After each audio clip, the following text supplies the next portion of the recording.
അറബിക്കടലിനക്കരെ ഈന്തമരത്തിൻ്റെ ശീതള സുഗന്ധമേറ്റ് അന്തിയുറങ്ങുന്ന അന്ത്യപ്രവാചകൻ മുഹമ്മദ് നബി സ്വല്ലല്ലാഹു അലൈഹി വസല്ലമ തങ്ങളെക്കുറിച്ചാണ് ഇന്ന് പറയുന്നത്.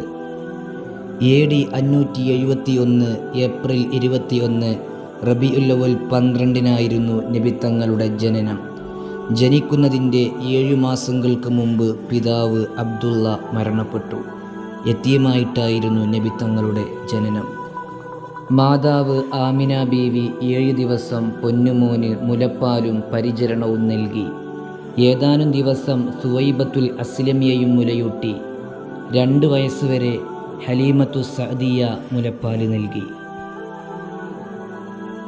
4 വർഷം ഹലീമ ബീവിയോടൊപ്പം താമസിച്ചു.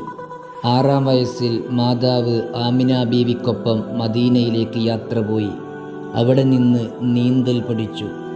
മദീനയിൽ നിന്നുള്ള മടക്കയാത്രയിൽ അബവാ എന്ന സ്ഥലത്ത് വെച്ച് നബിയുടെ 6-ാം വയസ്സിൽ മാതാവ് ആമിന ബീവി മരണപ്പെട്ടു. അതിനുശേഷം നബി തങ്ങളുടെ സംരക്ഷണം ഏറ്റെടുത്തത് പിതാമഹനായ അബ്ദുൽ മുത്തലിബായിരുന്നു.